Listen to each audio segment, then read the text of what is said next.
आदरणीय दर्शकवृन्द नमस्कार। विशेष संवाद कार्यक्रममा म सन्तोष न्यौपाने यहाँहरूलाई हार्दिक स्वागत गर्दछु। अहिले विश्व लगायत नेपाललाई पनि लागु औषध प्रयोगकर्ताहरूको बढ्दो सङ्ख्याले गर्दाखेरि चिन्तित बनाएको छ। नेपालमा लागु औषध प्रयोगकर्ताहरू पनि बढिरहेका छन्। यद्यपि सम्बन्धित निकायले यसको नियन्त्रणको लागि विभिन्न खालका उपायहरू अवलम्बन गरिरहेको छ। नेपाल प्रहरीको ब्युरो छ, त्यसैगरी गृह मन्त्रालयले पनि यसलाई विशेष चासोका साथ यो अभियानलाई न्यूनीकरण गर्नको लागि विभिन्न खालका कदमहरू चालिरहेको छ। यिनै विविध विषयमा कुराकानी गर्नको लागि आज हामीले स्टुडियोमा दुईजना अतिथिहरू निम्ताएका छौँ। एकजना हुनुहुन्छ डाक्टर भीष्म कुमार भुषाल, सहसचिव गृह मन्त्रालय, त्यसैगरी जीवन कुमार श्रेष्ठ हुनुहुन्छ, लागु औषध नियन्त्रण ब्युरोका प्रमुख। उहाँहरू दुवैजना हाम्रो स्टुडियोमा हुनुहुन्छ। उहाँहरू दुवैजनालाई पहिला हामी कार्यक्रममा स्वागत गरौँ। यहाँहरूलाई दुवैजनालाई वेलकम छ। सबैभन्दा पहिला म भुषाल सरसँगै सुरु गर्छु। अब अहिले 6 देखि 12 सम्म हामीले लागु औषध विरुद्धको विषयमा चाहिँ गृह मन्त्रालयले विभिन्न खालका एक्टिभिटीहरू गरिरहेको छ। अन्तर्राष्ट्रिय रूपमा पनि यो दिवस मनाइराखिएको छ होइन। अब यो दिवस मात्रै बनाएर कति नियन्त्रण हुन्छ, या हुन त यसले केही न केही त गर्ला, दिवस मात्रै मनाएर नियन्त्रण हुने सम्भावना रहन्छ? वास्तवमा यहाँले भन्नुभयो जस्तो वर्षमा कुनै दिन अथवा कुनै हप्ता यसको दिवस मनाएर मात्रै यो नियन्त्रण हुने विषय होइन। तथापि हामीले के बिर्सिनु हुँदैन भन्दा गृह मन्त्रालयको लागु औषध नियन्त्रण शाखा छ, त्यसको माथि महाशाखा चाहिँ मैले नेतृत्व गर्छु। त्यसै गरी नेपाल प्रहरीको लागु औषध नियन्त्रण ब्युरो चाहिँ छ। यी दुवै निकाय वर्षभरि नै लागु औषध विरुद्धको सचेतना अभियान सञ्चालन गर्न, लागु औषधको ओसार पसार तथा कारोबारलाई नियन्त्रण गर्न, त्यसमा दुर्व्यसनमा फसिसकेकालाई चाहिँ उपचार गर्न, पुनर्स्थापन गर्नका लागि सञ्चालित संस्थाहरूको नियमन गर्न, अनि उपचार केन्द्रहरूलाई व्यवस्थापन गर्नदेखि लिएर यसको माग घटाउने र जो गैरकानुनी रूपले लागु औषधको ओसार पसारमा कारोबारमा संलग्न छ उनीहरूलाई कारबाही गर्ने सम्मका समग्र क्रियाकलापहरू वर्षैभरि चलिरहेछन्। यो सप्ताह वर्षभरिको चाहिँ कार्यक्रमलाई थप सेन्सिटाइज गर्नका लागि, जागरण, यस विरुद्धको जागरणलाई चाहिँ थप बढाउनका लागि अन्तर्राष्ट्रिय रूपमै आयोजना गरिने र मनाइने चाहिँ हो। त्यसै प्रसङ्गमा अहिले हामी यहाँ छौँ। अब ब्युरोले अघि पनि मैले प्रसङ्ग ल्याइसकेँ होइन। अब झन्डै 1,30,000 भन्दा बढी नेपालमा चाहिँ लागु पदार्थको सम्बन्धी दुर्व्यसनीहरू बढेको अवस्था एकातिर छ भने अर्कोतिर 27,50,00,000 भन्दा बढी वर्ल्डमै, र अहिले विश्वलाई नै एउटा चाहिँ चासोको विषय र टाउको दुखाइको विषय बनिरहेको छ। यद्यपि नेपालमा पनि सङ्ख्याहरू हेर्ने हो भने हामीले डाटाहरू पहिलादेखि हेर्ने भने बढिरहेको पनि छ, न्यूनीकरण पनि भइरहेको छ, प्रयासहरू पनि भइरहेको छ होइन। अलिकति ब्युरोको एक्टिभिटीको बारेमा बताइदिनु न। खास गरी लागु औषध नियन्त्रण ब्युरो नेपाल प्रहरी अन्तर्गतको एक विशेषीकृत युनिट हो, जसले चाहिँ लागु औषध नियन्त्रण सम्बन्धी काम कारबाहीहरू अगाडि बढाइरहेको छ। हामीसँग लागु औषध नियन्त्रणका लागि विशेष ऐन 2033 छ। साथसाथै हाम्रो लागु औषध सम्बन्धी राष्ट्रिय नीति 2063 छ। 2063 अन्तर्गत हामीसँग 5 खम्बे नीतिहरू छन्, जस अन्तर्गत महत्त्वपूर्ण नीति 1 सप्लाई कन्ट्रोल, आपूर्ति नियन्त्रण गर्ने जिम्मा चाहिँ नेपाल प्रहरी अन्तर्गतको छ। लागु औषध ब्युरोले यसै अनुसार काम गरिरहेको छ भने देशभरि रहेका नेपाल प्रहरीका 77वटै जिल्ला प्रहरी कार्यालय र मातहतमा रहेका अन्य प्रहरी युनिटहरूबाट लागु औषध सम्बन्धी जो त्यसमा उत्पादनमा, ओसार पसारमा, बिक्री वितरणमा, सेवनमा लागिराखेका छन् ती व्यक्तिहरूलाई चाहिँ कानुनअनुसार कारबाहीको दायरामा ल्याइरहेको अवस्था छ। साथसाथै डिमान्ड रिडक्सनको लागि अन्तर्क्रियाहरू कार्यक्रम गर्ने, माग घटाउ कार्यक्रमको लागि यो लागु औषध के हो, लागु औषधले शारीरिक तथा मानसिक रूपमा कस्तो असर गर्छ, नेपालमा प्रचलित लागु औषध सम्बन्धी ऐन कानुनले कस्तो व्यवस्था गरेका छ, त्यसमा लागियो भने कस्तो किसिमको कानुनी कारबाही हुन्छ भन्ने जस्ता विषयहरू हामीले चाहिँ अन्तर्क्रिया, विद्यालय सम्पर्क कार्यक्रम, विभिन्न अभिभावक समूह, महिला समूह, स्थानीय जनप्रतिनिधिहरूसँगको समन्वयमा स्थानीय लेभलमा पनि हामीले कार्यक्रमहरू गर्छौँ। भूषण सर, अब जस्तो खास गरी हामीले अब यो इस्युमा कुराकानी गर्दाखेरि चाहिँ अहिले नेपालमा खास गरी युवाहरू, अझ बढी भनौँ युवाहरू, एउटा गहना पनि हुन्, एउटा भविष्य भएका युवाहरू युवा युवतीहरूको लागु पदार्थ दुर्व्यसनमा फसेको कुराहरू छ। यसलाई न्यूनीकरण गर्नको लागि आफ्नो ढङ्गले सरकारी निकायले काम गरिरहेकै छ। यद्यपि परिणाम जुन ढङ्गले आउनुपर्ने हो त्यो नआएको कुराहरू पनि आइरहेको छ होइन। यसको कारक तत्त्व के रहेछ? हामीले यसलाई जति न्यूनीकरण गरे पनि केसहरू हेर्ने हो भने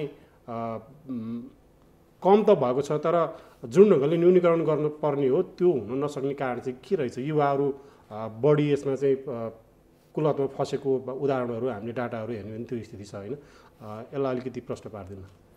हजुर, यो हाम्रो युवा जनशक्ति लागु औषधको दुर्व्यसनमा फस्नुको कारण, यसको सङ्ख्या, लागु औषध प्राप्त हुने स्रोत कहाँबाट हो भन्ने लगायतका विषयहरू समावेश गरेर यसभन्दा अगाडि 2टा राष्ट्रिय स्तरका सर्वेक्षण भएको छन्, एउटा 69 सालमा, एउटा 76 सालमा। ती दुवै सर्वेक्षणले के देखायो त भन्दाखेरि खास गरी 29 वर्षदेखि तलका 14 देखि 29 वर्षको उमेरको समूहका सबैभन्दा बढी सङ्ख्यामा अनुपातमा पनि लागु औषध दुर्व्यसनी रहेको पाइयो। करिब 69% कुल दुर्व्यसनीको 69% त्यो उमेर समूहका पाइयो। त्यो हेर्दाखेरि हामीले चाहिँ त्यो कारणको बारेमा पनि अध्ययन गरेका छौँ। कारण हेर्दा के देखिन्छ भन्दा अहिले धेरै जसो कुराहरू देखावटी, खास गरी यो पछिल्लो उसमा सूचनाको सञ्जाल, सामाजिक सञ्जालहरूदेखि लिएर खास गरी खराब कुराहरूको नक्कल गर्ने असाध्यै तीव्रता देखिएको छ। लागु औषध सेवनमा मात्रै होइन, अरू विषयहरूमा पनि। त्यसैमा लागु औषध सेवन पनि यो प्रदर्शन प्रभाव भन्छ, त्यसले गर्दाखेरि एकदमै बढिरहेको एउटा पक्ष छ भने, अर्को कुरा यसको बडो महत्त्वपूर्ण कुरा अरू केसहरू र यसमा फरक के छ भन्दा, एकजना लागु औषध दुर्व्यसनी कोही छ भने उसले बढीभन्दा बढी त्यस्तै दुर्व्यसनी कसरी बनाउने भनेर कोसिस गरिरहेको हुन्छ। त्यसको पछाडि 2टा कारण छन्। एउटा त उसले लागु औषध दुर्व्यसनीहरूकै समूह अझ ठुलो बनाउन पनि चाहन्छ, किनकि त्यसबाट आफूले फेरि थप लागु औषधको आपूर्ति गर्नका लागि पनि सजिलो हुन्छ। दोस्रो कुरा त्यसको लागि चाहिने स्रोत र जुन नेक्सस भन्छन् सञ्जाल, त्यो विस्तार गर्नलाई पनि तिनीहरू लागिरहेका चाहिँ देखिन्छन्। त्यसले गर्दा सर्वेक्षणले के देखायो त भन्दाखेरि साथी सङ्गीको प्रभाव वा दबाव सबैभन्दा ठुलो कारक देखियो। यसको अर्थ के हुन्छ त भन्दाखेरि हाम्रा विद्यालयहरूमा हामीले केवल हाम्रा छोराछोरीहरूलाई अङ्कभन्दा अरू हिसाबले नापेकै होइन रहेछ।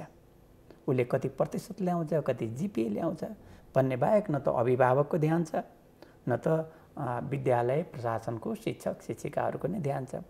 हामीले नम्बरमा बाहेक अरू हिसाबले नापेकै छैनौँ। तर हेर्नुपर्ने के थियो भन्दाखेरि हाम्रा चाहिँ बालबालिकाहरूलाई, विद्यार्थीहरूलाई जीवन सिकाउनु पर्थ्यो। जीवन सिकाएकै छैन। जब जीवन सिकाएको छैन भनेदेखि उनीहरूले तत्कालीन आनन्द दिने खालका कुराहरूतिर आकर्षित हुने, अथवा विभिन्न घरायसी प्रेसरहरूलाई दबाब होला अथवा विद्यालयको दबाब होला, त्यो दबाबबाट चाहिँ आफूले भाग्न सहयोग पुर्याउने पनि यो चाहिँ माध्यम देखियो लागु औषधतिर लाग्ने। त्यस हिसाबले कसरी यो विद्यालयमा हाम्रा बालबालिकाहरू, हाम्रा किशोर किशोरीहरूलाई हामीले चाहिँ जीवन सिकाउने भन्ने कुरा हाम्रो चाहिँ शिक्षाको प्रणाली, हाम्रो अभिभावकहरूको अपेक्षा जुन खालको चाहिन्छ सङ्ख्यामा नाप्ने खालको, त्यसले गर्दाखेरि पनि अझ बढी प्रेरित गरिरहेको सर्वेक्षणहरूले पनि देखाउँछन् भने।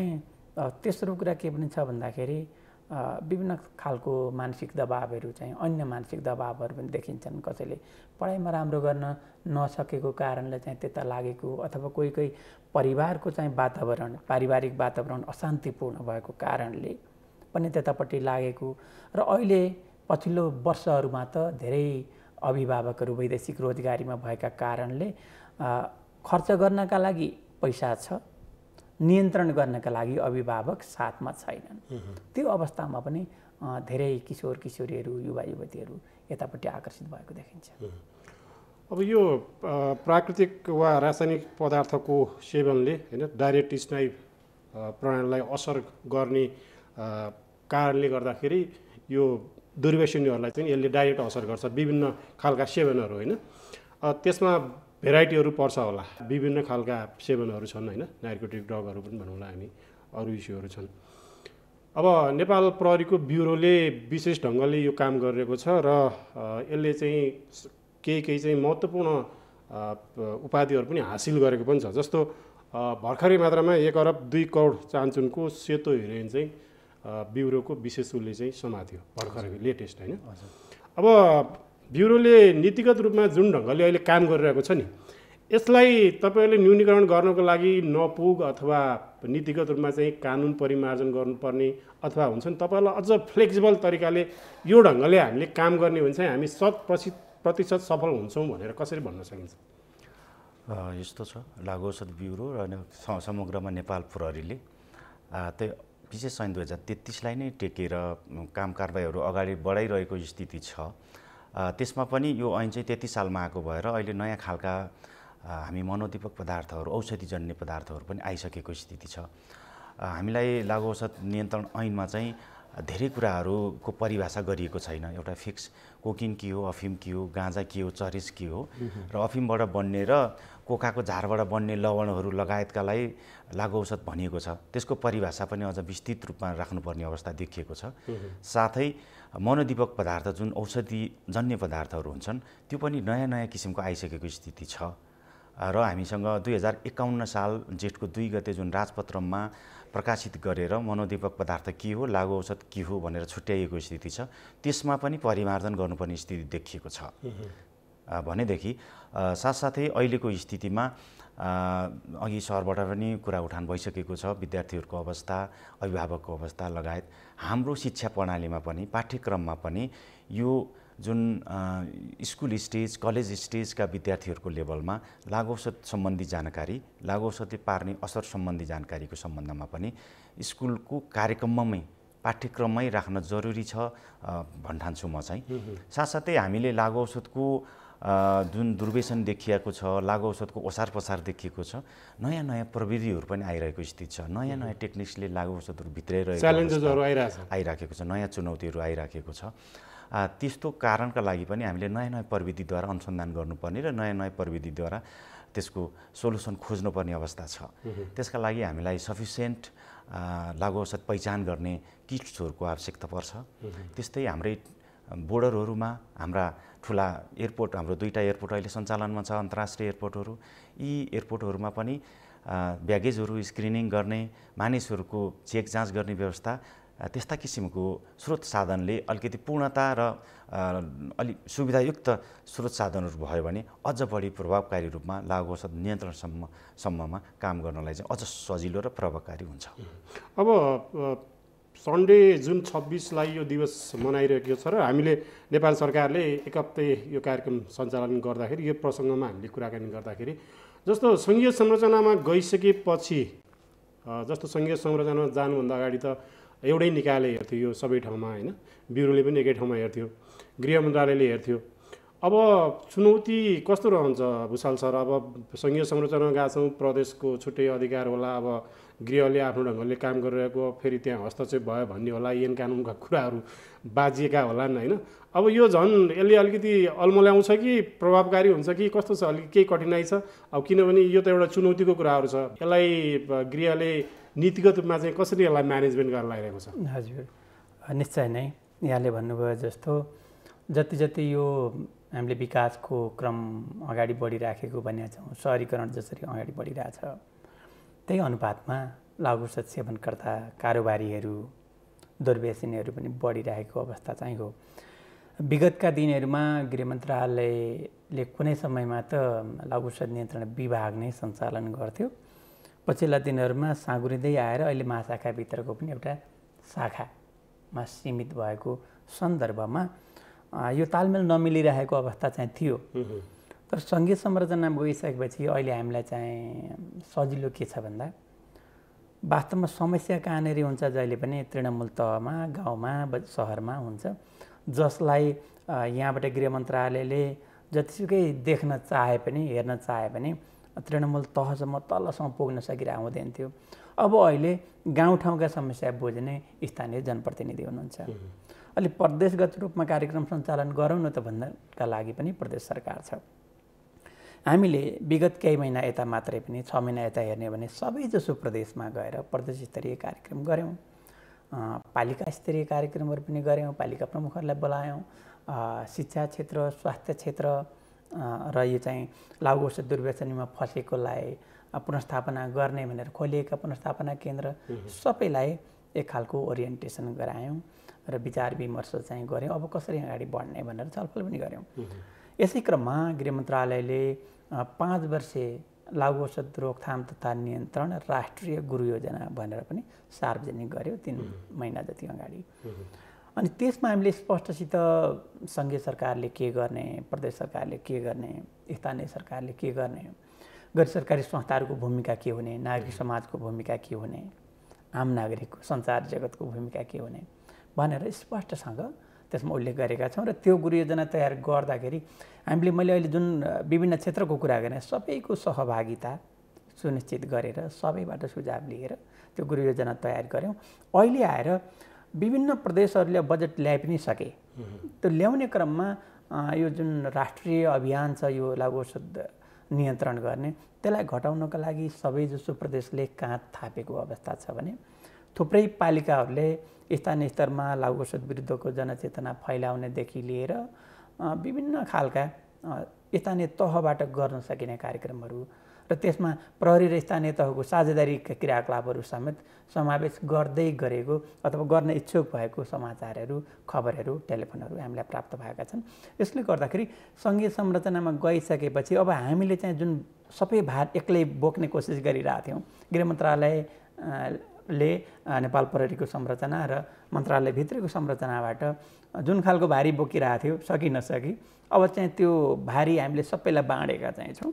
यसले गर्दाखेरि कहाँ कुन खालको समस्या छ स्थानीय तहमा त्यही खालको त्यो समस्या निराकरण गर्ने खालको कार्यक्रम ल्याउनका लागि अझ सजिलो भएको छ। स्रोत व्यवस्थापनमा पनि तिनै तहका सरकारले स्रोत व्यवस्थापन गरेर जनशक्ति परिचालन गरेर जिम्मेवारी वहन गरेर अगाडि बढेको अवस्था चाहिँ छ। यसले गर्दाखेरि आगामी दिनहरूमा धेरै नै सकारात्मक प्रभाव पर्छ भन्ने चाहिँ हाम्रो अपेक्षा छ। जस्तो अघि मैले प्रसङ्ग लिएर आएको थिएँ नि, यो डाटा हेर्दाखेरि के छ, हामी न्यूनीकरण गर्ने विषयमा चाहिँ बढेको छ कि वर्षेनी चाहिँ बढेको छ कि घटेको छ कि स्थिति के छ? अब यो बडो ट्रिकी भन्छ नि, ट्रिकी खालको प्रश्न हो कि किन भन्दाखेरि हाम्रो प्रहरीको चाहिँ ब्युरोको संरचना अलि फराकिलो भयो, अझ बढी चाहिँ सक्रिय भयो भनेदेखि धेरै कारोबारीहरू, धेरै दुर्व्यसनीहरू समातिने सम्भावना हुन्छ, जसले गर्दाखेरि तथ्याङ्क बढेर चाहिँ जान्छ र भन्न सकियो कि यो त कहाँ घटेकै रहन्छ त, बढी पो आएर छ, तथ्याङ्कले त्यही देखाउँछ भन्ने हुन्छ। अर्कोतिर जुन तरिकाले जनसङ्ख्याको अनुपातमा वृद्धि भएको छ र हाम्रो चाहिँ जुन मैले अघि भने उमेर समूह 15 देखि 29 को उमेर समूहको जनसङ्ख्या जसरी बढिरहेको चाहिँ छ, जसरी सहरीकरण र यो देखासिकीको प्रभावले उनीहरूलाई चाहिँ गाँजिरहेको छ, त्यो हिसाबले चाहिँ हामीले चाहिँ स्वाट्टै घटेर यो जान्छ भन्ने अनुमान गर्न सक्दैनौँ। त्यस हिसाबले सरसरी हेर्दाखेरि चाहिँ भयावह तरिकाले चाहिँ बढिरहेको चाहिँ होइन, तर बढ्न यो विगतमा भन्दा चाहिँ बढी नै रहेछ। त्यसो हुनाले मैले अघि चाहिँ जुन कुरा निवेदन गरेँ, अब सबैको प्रयास चाहिएको कारण साझा प्रयास चाहिएको चाहिँ कारण त्यही हो। मैले अघि भने जस्तै परिवारले चाहिँ आफ्नो बालबालिकालाई मूल्याङ्कन गर्ने, उसले चाहिँ जीवन कति सिक्यो, कति सामाजिक हुन सिक्यो, कति आफ्नो जिम्मेवारी निर्वाह गर्न सिक्यो, भोलि बिहान चाहिँ देशको लागि हामीले चाहिँ अपेक्षा गरे जस्तो नागरिक बन्ने बाटोमा छ अथवा देशको लागि बोझ बन्ने बाटोमा छ भन्नेतिर पनि हेरिदिनु पर्यो। परिवारदेखि नै, विद्यालयदेखि नै यो सचेतना आउनु पर्यो। केवल यहाँ प्रहरीले चाहिँ एकदम कुदिराखेर लागु औषधका चाहिँ पोका समातेर मात्र त्यो समाधान त होइन। किन भन्दाखेरि जबसम्म यहाँ देशमा माग चाहिँ छ, अब यो अहिले अफ्रिकीहरू धेरै समातिए सबैजसो, सप्लाई गर्ने मान्छे त अन्तैबाट आउँदो रहेछ कि। त्यसले गर्दाखेरि एकदमै मुख्य ध्यान भनेकै त्यतापट्टि लागु औषधतिर चासै नराख्ने, त्यता फस्दै नफस्ने, आकर्षितै नहुने वातावरण कसरी सिर्जना गर्ने भन्नेतिर सबै हामी चाहिँ लाग्नुपर्ने आवश्यकता चाहिँ देखिया छ। अब लागु औषध नियन्त्रण ब्युरोलाई हामीले यो सप्ताहव्यापी रूपमा यो प्रोग्राममा हामीले एउटा इस्यु उठाइरहेका छौँ। जुन 26 को रूपमा यसलाई दिवसको रूपमा पनि मानिएको छ होइन, युनाइटेड मिसनले पनि यसलाई उ गरेको छ। अब चुनौती के छ, समस्या कहाँनिर हो, चुनौती कहाँनिर छ भन्नुहोस् त। अघि सरले पनि भन्नुभयो हामीले जुन काम चाहिँ गरिराखेकै अवस्था छ, डाटाकै हिसाबमा कुरा गर्ने हो भने पनि यो साल नै लगभग 5000 जति मान्छेहरू कारबाहीको दायरामा आइसकेको छ नेपालभरमा। र समग्र अर्को अझ डाटा भनिदिने हो भने प्रहरीले जति पनि मुद्दा अनुसन्धान गर्छ त्यो अनुसन्धान गरेको टोटल मुद्दाको 7.5% चाहिँ लागु अवस्था सम्बन्धी छ। र अर्को पनि भन्छु म तपाईँलाई डाटा, हामीसँग जति पनि थुनुवा बन्दी कैदीहरू छन् टोटल त्यसको 18.06% चाहिँ लागु अवस्था सम्बन्धी मुद्दाको छ। यसकारण काम कारबाहीहरू भइ नै रहेछन्, तर काम कारबाही हुँदै गर्दा पनि त फेरि लागु अवस्था दुर्व्यसन त एज इट इज छ, अथवा घट्ने क्रममा बढ्ने क्रममा यो दुवै होला। तर म चाहिँ के भन्छु भने सर्वेक्षणको आधारमा हामीसँग लागु अवस्था दुर्व्यसनीको सर्वेक्षण चाहिँ 2063, 2069 र 2076 मा भएको थियो। 2063 को तुलनामा 2069 को बढोत्तरी चाहिँ 11.36 थियो भनेदेखि 2069 देखि 2076 सम्मको त्यसको पर्सेन्ट चाहिँ घटेर 5.06% मा आएको थियो। टोटल सङ्ख्यामा वृद्धि भए पनि त्यसको बढोत्तरी हुने सङ्ख्यामा चाहिँ न्यून कम आएको थियो। यसकारण के भन्न सकिन्छ भने हामीले गरेका नीति, हामीले गरेका काम, हामीले गरेका कारबाहीहरूबाट केही कमी त आएकै छ, तर यसो भन्दैमा सबै नियन्त्रणमा आएको स्थिति चाहिँ होइन। त्यसकारण चुनौती छ। यो चुनौतीको लागि हामी अघि सरले भने जस्तै केन्द्र सरकार, प्रदेश सरकार, स्थानीय सरकार छ र कार्यान्वयनको तहमा प्रहरी कानुन कार्यान्वयनको लागि खटिएको अवस्था छ। त्यसका लागि ती खटिने कर्मचारीलाई अझ दक्ष बनाउनको लागि तालिम चाहियो, नयाँ प्रविधिको सुविधा हुनु पर्यो। हाम्रा जुन दक्षिणी नाका हाम्रो भारतसँग ओपन बोर्डर छ, ती बोर्डरहरूमा जति पनि हाम्रा प्रहरी अथवा अन्य निकायहरू छन् तीसँग समन्वय गरेर ती ठाउँमा पनि लागु अवस्था नियन्त्रण सम्बन्धी इक्विपमेन्टहरू राख्न पर्यो। हाम्रा अन्तर्राष्ट्रिय बोर्डरको रहेका अन्तर्राष्ट्रिय विमानस्थलहरूमा पनि भरपर्दो मेसिनहरू, प्रविधियुक्त स्क्यानर मेसिनहरू, डिटेक्ट गर्ने मेसिनहरू, किटहरूको उपलब्धता हुनु पर्यो। यति भयो भने चाहिँ हामी अझ बढी त्यसमा नियन्त्रणमा गर्न सक्छौँ। साथै हामीले घरदेखि नै अभिभावकको लेभलदेखि आफ्नो बालबच्चा कस्तो अवस्थामा छ, के गरिराखेको छ, उनीहरू गतिविधि कस्तो छ, राति कति बेला फर्किन्छ, साथी सङ्गतिको अवस्था के छ, ती अभिभावकले पनि हेर्न जरुरी छ। स्कुलमा जाँदा विद्यार्थीले होमवर्क गरे कि गरेन, राम्रो ध्यान दिएर पढ्छ कि पढ्दैन, एटेन्डेन्स कस्तो छ भन्ने विषय हेर्ने शिक्षक शिक्षिकाको पनि त्यत्तिकै जिम्मेवारी छ। साथसाथै स्थानीय तहमा हुने हाम्रा जनप्रतिनिधिहरू, हाम्रो समाजका अन्य समाजका अगुवाहरू, उहाँलाई पनि आफ्नो समाजमा कस्ता किसिमका व्यक्तिहरू छन्, कस्ता किसिमका गतिविधिहरू भइराखेको छ, विकृतिहरू भइराखेको छ, त्यसका विकृतिहरू टुङ्ग्याउनलाई कस्ता गतिविधि चाल्न पर्ने, त्यस्ता खालका जिम्मेवारी पनि उहाँहरूको पनि छ। यसकारण सबैको जिम्मेवारी एकत्रित रूपमा अगाडि बढ्न सक्यो भने यी चुनौती रहँदै पनि हामी यो चुनौतीलाई पार गर्न सक्छौँ। अघि तपाईँले प्रसङ्ग ल्याउनुभयो जस्तो अन्तर्राष्ट्रिय ट्रेन, अन्तर्राष्ट्रिय अरू कन्ट्रीहरूमा जुन यो हेर्ने ब्युरोलाई चाहिँ जुन फ्यासिलिटीको कुराहरू छ नि, हजुर, नेपालको परिप्रेक्ष्यमा हेरियो भने तपाईँहरूलाई धेरै अपुग हो अरू कन्ट्रीको दाँजोमा, तपाईँले त्यही भन्नु खोज्नु भएको हो? मैले त्यस्तो पनि भनिनँ, तर ती साधन स्रोतहरू भयो भने चाहिँ हजुर जुन किसिमको प्रविधिहरू देखिएको छ, जुन किसिमको ट्रेन्डहरू, उनीहरूले लुकाउ छिपाउको तरिका, तस्करको तरिका, ल्याउने तरिका, खाने तरिका, उत्पादन गर्ने तरिका जस्ता जुन किसिमको गतिविधि गरेको अवस्था छ, यी स्रोत साधनहरूमा थप गर्नुपर्ने अवस्था चाहिँ छ। भूषाल सर, अब प्रिभेन्टिभ रूपमा छ नि, प्रिभेन्टिभ रूपमै हामी नीतिगत रूपमा, किनभने यो अलिकति बढी प्रिभेन्टिभ तरिकाले हामीले हेर्ने हो भने दुर्व्यसनीहरू चाहिँ कम हुने जस्तो देखियो, व्यावहारिक रूपमा पनि प्र्याक्टिकल रूपमा पनि, होइन? नीतिगत रूपमा कस्तो पोलिसी बनाउन सक्छ गृह मन्त्रालयले यसमा? प्रिभेन्टिभ रूपमै जाउँ न त, कसरी यसलाई चाहिँ रोकथाम गर्ने त? मैले यस हिसाबकै अगाडि उहाँको भनाइबाट जोडेँ। फेरि तथ्याङ्कको कुरा गर्दाखेरि 69 को सर्वे र 76 को सर्वे, मैले दुईटाको तुलना गरेँ। 69 को सर्वेले 19 वर्षभन्दा मुनिका 13 देखि 19 को चाहिँ उमेर समूहका किशोर किशोरीहरू सबैभन्दा ठुलो अनुपातमा लागु औषधको दुर्व्यसनमा परेको देखिन्थ्यो। अहिले त्यो 20 देखि 29 को उमेर समूहमा चाहिँ देखिन्छ। अब हामीले यहाँनिर प्रिभेन्टिभ मेजरको कुरा गर्दा अथवा त्यतापट्टि लाग्नै नदिने खालको चाहिँ वातावरण सिर्जना गर्ने कुरा गरिराख्दाखेरि एउटा कुरा के बिर्सिनु भएन त भनेर भन्दाखेरि फेरि पनि जुन उमेर समूहको हामीले कुरा गरिरहेको चाहिँ छौँ त्यो उमेर समूह अध्ययन गर्ने, विद्यालय कलेज जाने अथवा रोजगारीमा चाहिँ प्रवेश गर्ने चाहिँ उमेर समूह हो। त्यो गरिराख्दाखेरि अहिले धेरै चाहिँ हाम्रो जनसङ्ख्याको ठुलो अनुपात, खास गरी सक्रिय जनशक्ति विदेश चाहिँ गइरहेको अवस्था चाहिँ छ।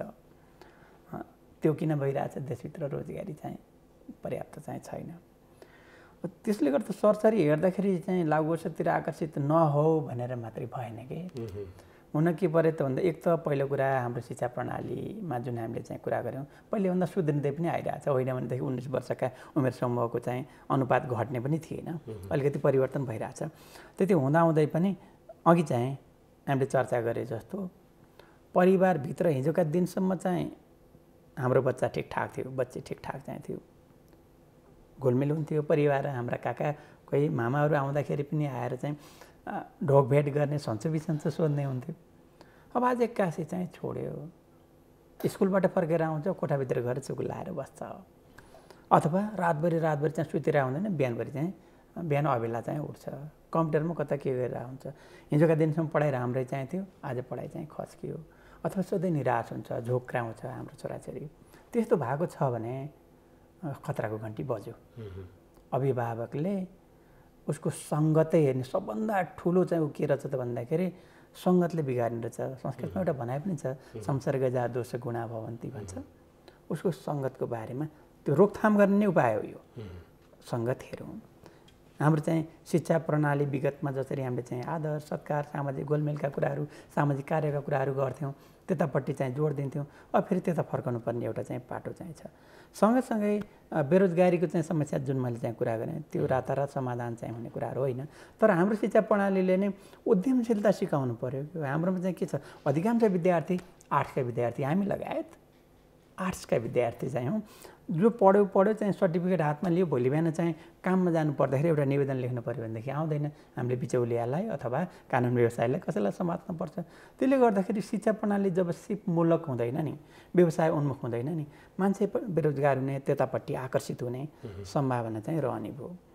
अब तेस्रो कुरा प्रिभेन्टिभ मेजर्सकै चाहिँ कुरा गर्दाखेरि जुन खालको चाहिँ लागु औषधको उत्पादन चाहिँ भइराखेको चाहिँ छ, कहिलेकाहीँ सामान त्यहाँ उपलब्ध छ र मान्छेलाई खाउँ लाग्छ होइन। हामीले चाहिँ जस्तो मदिराजन्य पदार्थको कुरा गर्दाखेरि जहाँसुकै पान पसलमा पनि पाइन्छ, पूजाको सामग्री पाइनेमा पनि मदिरा समेत पाइएला भन्ने डर भइसक्यो। अब त्यसले गर्दाखेरि त्यो वस्तुको उपलब्धता नै चाहिँ कम हुँदै गयो भनेदेखि पनि माग चाहिँ घट्ने चाहिँ कुराहरू भयो, मान्छेलाई त्यतापट्टि ध्यान चाहिँ आकर्षित कम हुने चाहिँ अवस्था सिर्जना होला।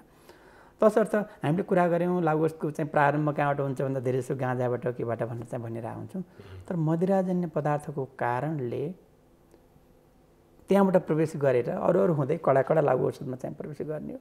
नियन्त्रण कहाँ सम्भव देखियो भन्दाखेरि इभन त्यो मदिराजन्य पदार्थको नियन्त्रण पनि गर्नुपर्ने देखियो। अहिले आएर अघि चाहिँ हाम्रो एसआईले भन्नु करिब 21% हाम्रा जेलमा रहेका कैदीहरू लागु औषध दुर्व्यसनको कारणले, ओसार पसारको कारणले, कारोबारको कारणले छन् भनेर।